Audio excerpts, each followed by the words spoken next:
ज्या ठिकाणी अजित पवार यांच्या विमानाचा अपघात झाला त्याच ठिकाणी अजित पवार यांच्या पक्षाचे सर्वात ज्येष्ठ नेते छगन भुजबळ हे पोहोचले आणि त्यांनी या घटनास्थळाची पाहणी केली।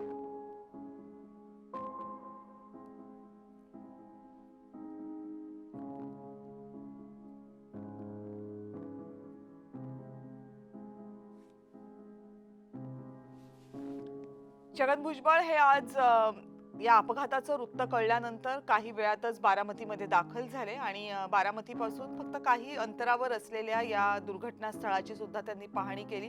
कारण अनेक प्रश्न सगळ्यांच्या मनामध्ये आहेत, ते जसे सर्वसामान्यांच्या मनामध्ये आहेत, कार्यकर्त्यांच्या मनामध्ये आहेत, तसे कदाचित नेत्यांच्या मनामध्ये सुद्धा आहेत। त्यामुळे अपघात स्थळाची पाहणी छगन भुजबळ यांनी केली। अजित पवार यांच्या पक्षाचे बहुतेक सगळेच नेते हे सध्या बारामतीमध्ये उपस्थित आहेत।